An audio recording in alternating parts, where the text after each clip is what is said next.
యేసు నామంలో మీకు శుభములు సమృద్ధిగా కలుగునుగాక. మధురం నీ వాక్యం అనే కార్యక్రమానికి స్వాగతం. ఈరోజు మనం దేవుడు నాటిన నీతి వృక్షంలో అనే అంశం 16వ భాగం ధ్యానించుకుందామండి.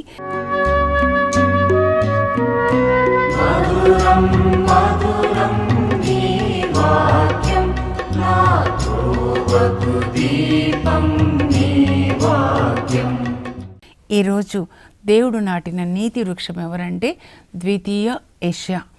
ఇది ఎక్కడ జరుగుతుంది అంటే బాబిలోనియా దేశంలో అండి. ఇజ్రాయిల్ ప్రజలు పాపం చేయడం వల్ల దేవుడు బాబిలోనియా రాజు నెబుకద్నెజర్కి వాళ్ళని అప్పగిస్తారు. అప్పుడు నెబుకద్నెజర్ వీళ్ళని బంధించి మరి బాబిలోనియాకి తీసుకెళ్తాడండి. అక్కడ వాళ్ళు ప్రవాసంలో 70 సంవత్సరాలు ఉంటారు. అలా కొనిపోబడిన వాళ్ళలో దానియేలు, అతని స్నేహితులు, అలాగే ఎజికేల్ ప్రవక్త వాళ్ళందరూ ఉంటారండి. బాబిలోనియా చివరి దినాల్లో ఈ ద్వితీయ యెషయా ప్రవచిస్తాడండి. ప్రవాసం 70 సంవత్సరాలు కదా. సో ఆ 70 సంవత్సరాల చివరిలో అనమాట 544 నుంచి 537 వరకు, అంటే 7 సంవత్సరాలు ప్రవచిస్తాడు.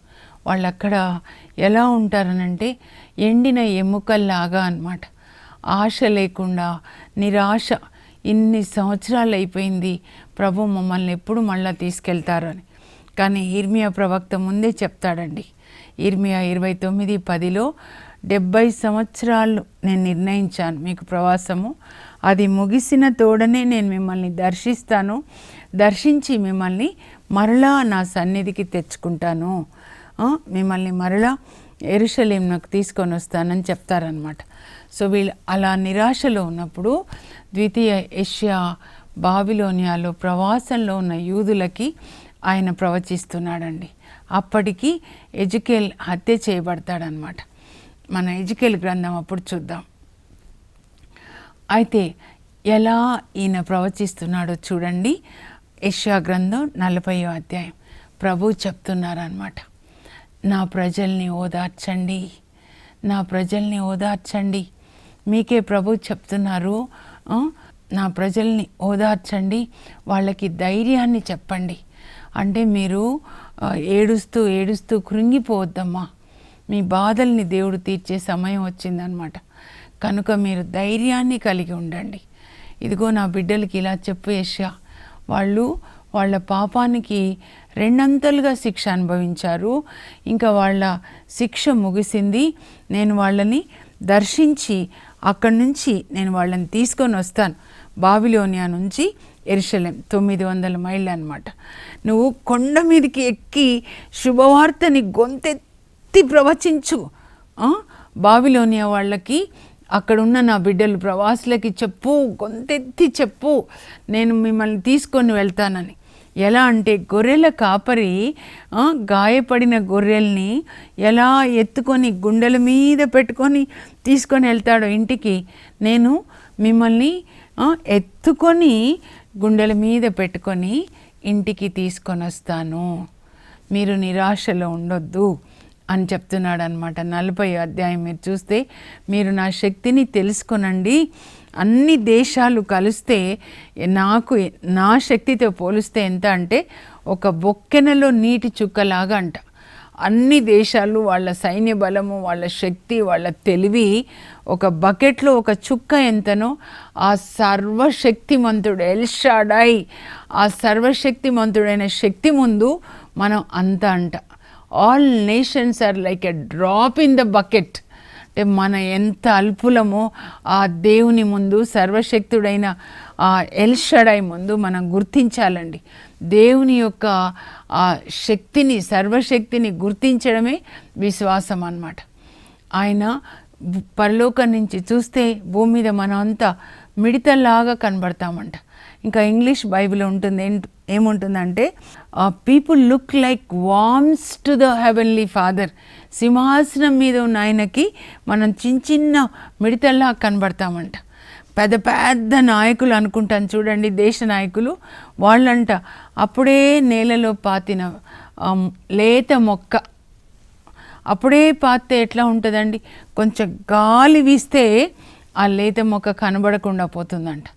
అంత శక్తి ఆయన చెయ్యగలడనమాట. కానీ ఆయన చెయ్యట్లేదు అంటే ఆయన యొక్క ప్రేమ. మనం మారాలి, ఆయన శిక్షించద్దు, అందరూ మారాలి అని ఆయన చెప్తున్నాడు. ఇంకా యెషయా 40:31 మీరు చదివితే ప్రభు కొరకు ఎదురు చూసేవాళ్ళు, ప్రభుని నమ్మిన వాళ్ళు, నమ్మడం అంటే విశ్వాసం అంటే విధేయత అండి. దేవుని యొక్క వాక్యం ప్రకారం జీవించేవాళ్ళు, ప్రభుని నమ్మిన వాళ్ళు నూతన బలాన్ని పొంది పక్షిరాజులాగా రెక్కలు చాచి పైకి ఎగురుతారు, అలసట లేకుండా పరిగెత్తుతారు, బడలిక లేక నడక సాగిస్తారు. 3 విషయాలు. పక్షిరాజులాగా రెక్కలు చాచి పైకి ఎగురుతారు. మనం దేవుని వాక్యాన్ని ఎంత వింటామో, విధేయిస్తామో అప్పుడు మన బలము, మన వయసు పెరుగుతూ ఉంటే బలం పెరుగుతూ ఉంటుందండి. మోషే చూడండి, 120 సంవత్సరాలు చనిపోయే రోజు వరకు మంచి బలాన్ని, ఆరోగ్యాన్ని కలిగి ఉన్నాడు. కంటి చూపు మందగించలేదంట. ద్వితీయోపదేశకాండం 34:7 ఉంటుంది అన్నమాట. నమ్మడము అని అంటే వాక్యానికి విధేయత చూపించడం అండి. అదే ప్రార్థన. మీరు దేవుని వాక్యం ఏది చదువుతారో, వింటారో దాన్ని ఏం చేయాలంటే విధేయించాలన్నమాట. అదే ప్రార్థన. Listening and responding to God's word is what is called worship. Worship is obedience to the word of God. ఆరాధన అంటే దేవుని మాటకి విధేయత చూపించడం. అబ్రహాము వీళ్ళందరూ నీతి వృక్షాలు అనేవాళ్ళంతా దేవుని మాటకి విధేయత చూపిస్తున్నారు. ఇలా నా సందేశాన్ని చెప్పయ్యా అంటే చెప్తున్నాడు, మీరు ఇప్పుడు ఇలా ఉన్నారు ఎండిన ఎముకల్లాగా, కానీ ఇప్పుడు మీరు దేవుని మాట నమ్మండి, అప్పుడు మీరు పక్షి రాజులాగా రెక్కలు చాచి పైకి ఎగురుతారు. ఇక్కడ బాబిలోనియా నుంచి ఇక్కడ యెరూషలేంకి వచ్చేస్తారు, మీరు పరిగెత్తుతారు, అలసిపోకుండా నడక సాగిస్తారు అని చెప్తున్నారు అన్నమాట. ఆ తర్వాత 41 కూడా మీరు చదవండి. యాకోబు నా సేవకుడా అని పిలుస్తున్నాడు. యెషయా 41లో మరి 7-8 వచనాలు. మీరు ఎవరు అనుకుంటున్నారు? నా స్నేహితుడైన అబ్రహాం పిల్లలు మీరు, నేను మిమ్మల్ని ఎట్లా విడిచిపెడతాను? దేవుని వాక్యాన్ని ఎవరెవరు విధేయిస్తారో అబ్రహాం లాగా వాళ్ళందరూ దేవుని పిల్లలు, అబ్రహాం పిల్లలు అన్నమాట. మన అబ్రహాం పిల్లలైతే దేవుని పిల్లలు అవుతాం అన్నమాట. వాక్యానికి విధేయత చూపించాలండి. ఇంకా 41 మీరు చదవండి. ఎక్కువసార్లు నేను చదువుతానండి ఇది. నువ్వు భయపడకు. దేవుని వాక్యం మన హృదయంలో లేనప్పుడు సైతాన్ పంపే మొదటి పిచాచ్ ఏంటంటే భయం అన్నమాట. అప్పుడు మనం భయపడుతూ నువ్వు దేనికి పనికిరావు, నువ్వు ఆత్మహత్య చేసుకో, నువ్వు రేసుకో అని చెప్తుంటాడు దుష్టుడు. వాడిని నోరు మోయించి ఇలా చదవాలి మీరు వాక్యం. మన ప్రభువు చెప్తున్నారు, నా యేసు చెప్తున్నారు, నువ్వు భయపడకు, నేను నీకు తోడుగా ఉంటాను.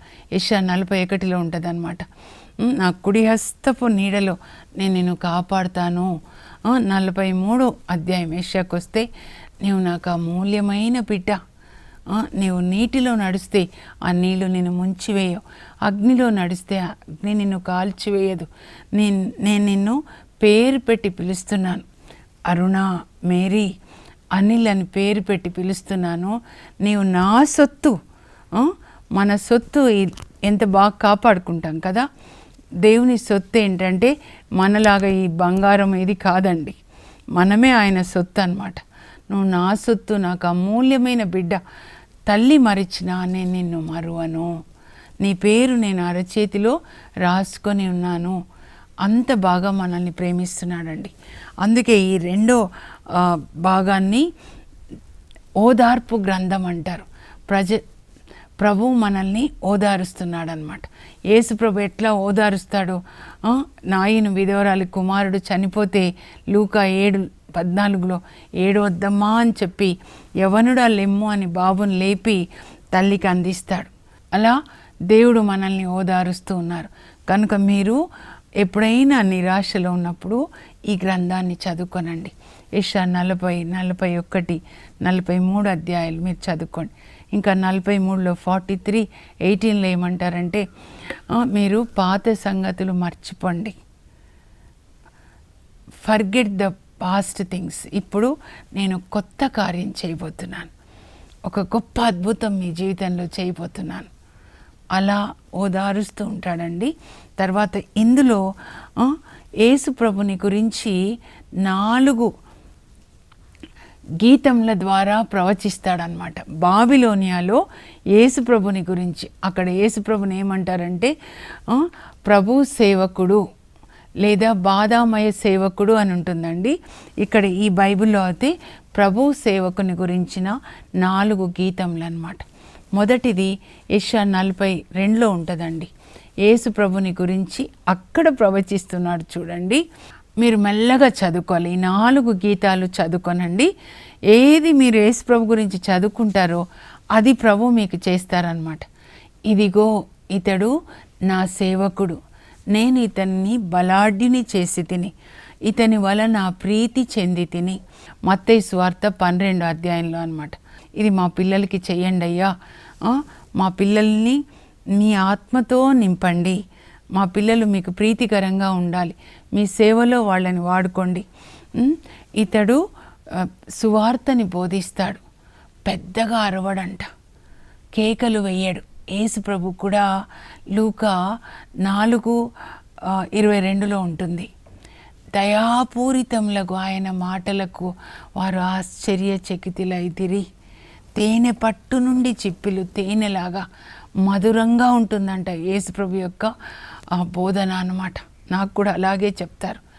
అలా తీయగా తేనె పట్టు నుండి చిప్పిళ్ళు తేనెలాగా యేసు ప్రభు మాట్లాడతారంట. అప్పుడు దేశాలు, ద్వీపములు ఆయన బోధ వినడానికి వస్తారంట. పెద్దగా అరవడు, కేకలు పెట్టడు, రెపరెపలాడుతున్న దీపాన్ని ఆరిపోయాడు. అసలే బాధల్లో ప్రజలు వాక్యం వినడానికి వస్తే నీకు ఇలా శిక్ష వస్తుంది, అలా శిక్ష వస్తుంది, అలా కాదు. యేసు ప్రభు భారంచే అలసి సొలసి ఉన్న సమస్త జనులారా, మీరు నా యొద్దకి రండి, నేను మీకు విశ్రాంతినిస్తాను. నేను పాపులని రక్షించడానికి వచ్చాను, శిక్షించడానికి రాలేదు. తప్పిపోయిన దాన్ని వెదకి రక్షించడానికి వచ్చాను. అంతోని వారు అంటారు, యేసు ప్రభు సిలువలో చేతులు చాచి మనల్ని పిలుస్తున్నాడు, మనల్ని ఆదరించడానికి, ఓదార్చడానికి, మనకి క్రొత్త జీవితాన్ని ఇవ్వడానికి. ఆయన సిలువ మోస్తూ పడిపోయి మళ్ళా లేచాడు. ఎందుకంటే పడిపోయిన మనల్ని లేవనెత్తాలని. నీతిమంతుడు 7 మార్లు పడిపోయినా లేస్తారంట. కనుక మీరు ఒకవేళ పడిపోయిన స్థితిలో ఉంటే మీరు నిరాశ పడొద్దు, మిమ్మల్ని మీరు ఖండించుకోవద్దు. Self condemnation no. ప్రభు అంటారు, క్రీస్తునందున్న ఎడల ఏ శిక్ష లేదు. యేసు ప్రభు దగ్గరికి వచ్చిన వాళ్ళకి ఏ శిక్ష లేదంటే మన పాపం ఆయన మీద వేసుకొని ఆయన నీతిని మనకిచ్చారనమాట. కానీ ఒక్కసారి ఆయన మనకి నీతి వస్త్రాన్ని కప్పిన తర్వాత మన యేసు ప్రభు చెప్పిన విధంగా, ఆయన నడిచిన విధంగా నీతి మార్గంలో మనం నడవాలన్నమాట. ఇది 42వ అధ్యాయంలో ఉంటుందండి. ఆ తర్వాత 49కి మనం వెళ్ళినట్లయితే అది కూడా యేసు ప్రభు యొక్క పరిచర్యను గురించే రాస్తూ ఉన్నాడనమాట. ఇక్కడ ఏం చెప్తున్నాడంటే, తల్లి గర్భంలో ఉన్నప్పుడే ప్రభు నన్ను ఎన్నుకొని తన సేవకు పిలిచారు. యేసు ప్రభు మరియ తల్లి గర్భంలో ఉన్నప్పుడే, ముందే జరిగిందనమాట. నన్ను తన సేవకి పిలిచారు, నాకు కత్తిలాంటి పదునైన వాక్యం ఇచ్చారు. యేసు ప్రభు నోటి నుంచి వచ్చిన వాక్యము దుష్టులని సంహరిస్తుందంట. 2 వైపులా పదునైన ఖడ్గం అన్నమాట.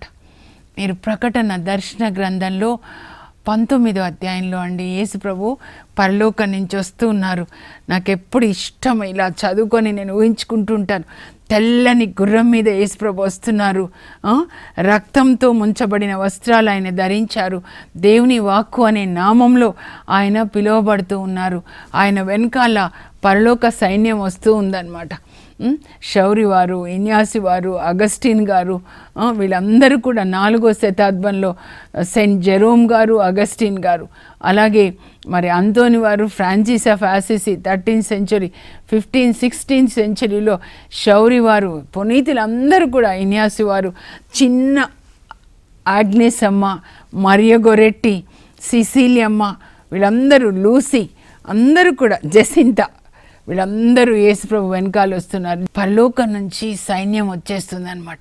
ఆయన దుస్తుల మీద ఏమని రాయబడి ఉంటుందంటే, తొడల మీద రాజులకు రాజు, ప్రభువులకు ప్రభు పెక్కు కిరీటాలు ధరించి ఆయన వస్తున్నాడు. ఏం కిరీటాలు?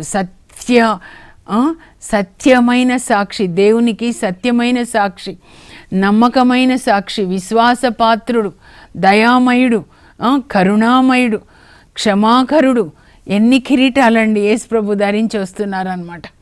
ఆయన నోటి నుండి రెండంచుల పదునైన ఖడ్గము వెలువడుచుండెనో, అది ఆ ఖడ్గంతో దేవుడు సమస్త జాతులని జయిస్తాడంటండి. మీరు కూడా ఈ వాక్యం అనే ఖడ్గంతో దుష్ట శక్తుల్ని జయించాలి. అది మీరు తెలుసుకోవాలి. అది నా తపన. నోట్లో నుంచి వాక్యం ఇది పలుకుతూ ఉండండి, చదివి మీరు పలుకుతూ ఉండండి, అది మీకు నెరవేరుతుందన్నమాట.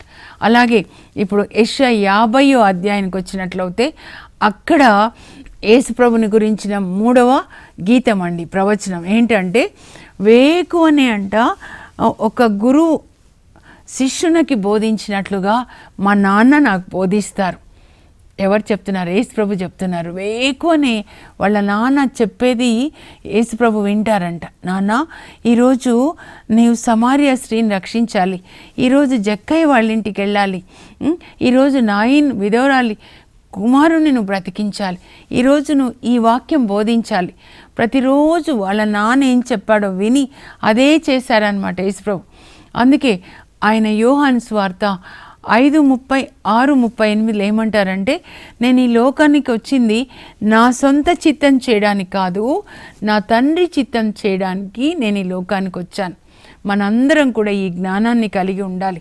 ఈ లోకానికి వచ్చింది మనము మన సొంత చిత్తం చేయడం కాదు, లోకులను చూసి వాళ్ళలాగా ధనాశ వెనకాల పరిగెత్తడానికి కాదు, సైతాన్ చిత్తం చేయడానికి కాదు, దేవుని చిత్తం చేయడానికి వచ్చాం. యేసుప్రభు అంటారు ఇంకా హెబ్రీ 10లో మీరు చదివితే 5, 7, 10లో, నాన్న నువ్వు నాకు ఒక శరీరం ఇచ్చావు నీ చిత్తం చేయడానికి, నువ్వు బలులు కోరవు నాన్న, నువ్వు ఒక శరీరం ఇచ్చావు, సిలువలో మరణించాలి. ముందు తల్లిదండ్రులకు విధేయత 30 సంవత్సరాలు, తర్వాత సువార్తను ప్రకటించడం, తర్వాత సిలువలో మరణించడం, అన్నీ చేసి ముగించి ఇట్ ఈస్ ఫినిష్డ్, సమాప్తమైనది అని చెప్తారు. మీరు అలా చెప్పాలి. నువ్వు నాకు ఇచ్చిన పని సమాప్తమైనది. పౌలు కూడా అలాగే చెప్తాడు. నేను నా పరుగు ముగించాను, విశ్వాసాన్ని నిలుపుకొన్నాను, ఇప్పుడు నా కొరకు జీవ కిరీటం, నీతి కిరీటం ఎదురు చూస్తుంది అని చెప్తాడనమాట. ఆ తర్వాత 4వ గీతము మరి యెషయా 52:12-53:12 వరకు అండి. అక్కడ యేసుప్రభు యొక్క శిలువ మరణాన్ని గురించి రాస్తాడనమాట. ఆయన వదకు తేయబడిన గొర్రె పిల్లలాగా పల్లెత్తు మాట అనలేదు, ఎండిన నేలలో పాతిన లేత మొక్క, మరియ తల్లికి జన్మిస్తాడు, వడ్రంగి కుమారుడుగా పెంచబడతాడు. ఎండిన నేలలో పాతిన లేత మొక్కలాగా మన సమాధానార్థమైన శిక్ష ఆయన మీద పడింది, ఆయన పొందిన దెబ్బల ద్వారా మనకి స్వస్థత, ఆయన మరణము పాప పరిహార బలి ఆయను. అయినా కూడా ఆయనని బాధాభరితిని చేయవలెననియే తండ్రి చిత్తమంట. నా కుమారుని శిలువ మరణాన్ని చూసి నేను ప్రజల పాపాల్ని మన్నిస్తాను. నీతిమంతుడైన నా సేవకుడు అనేకుల కొరకు విజ్ఞాపన చేశాడు. యేసు ప్రభు శిలువ మరణాన్ని చూస్తాడండి. యెషయా, ఈ 2వ యెషయా, ఎలా ఆయనని పిలాతు దగ్గర తీసుకెళ్ళాలి, ఎలా సిలువని మోసాడు, ఎలా సిలువలో మరణించాడు, అవన్నీ కూడా ఆయన చూసి యెషయా 52:3 అధ్యాయంలో రాస్తాడనమాట. చూడండి, ఈ 4 గీతాలు మీరు ఈరోజు చదువుకొనండి, ధ్యానించండి.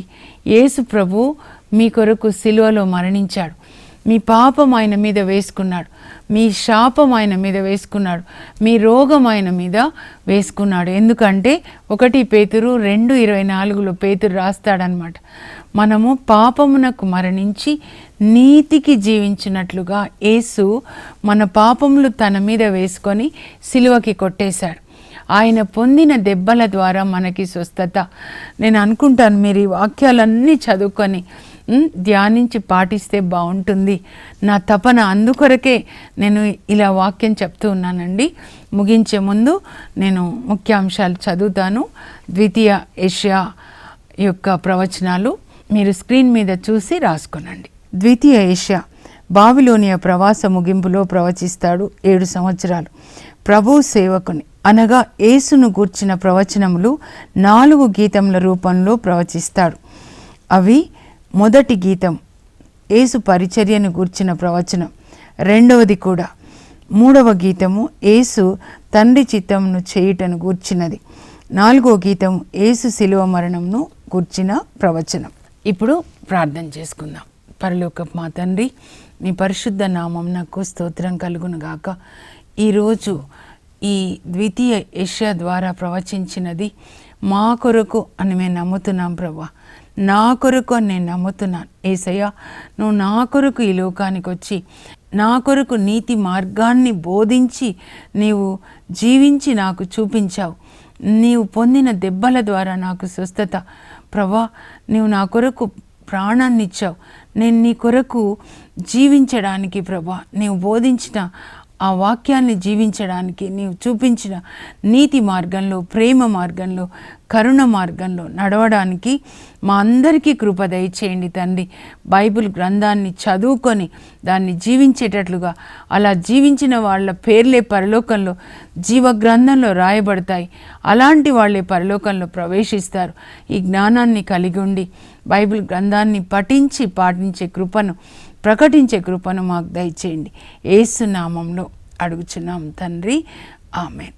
యేసు ప్రభుని గురించిన ఈ 4 గీతాలు మీరు పఠించి ధ్యానించి దానిలో చెప్పినవన్నీ కూడా ఆ వాగ్దానాల్ని మీరు పొందండి. God bless you. Have a blessed day.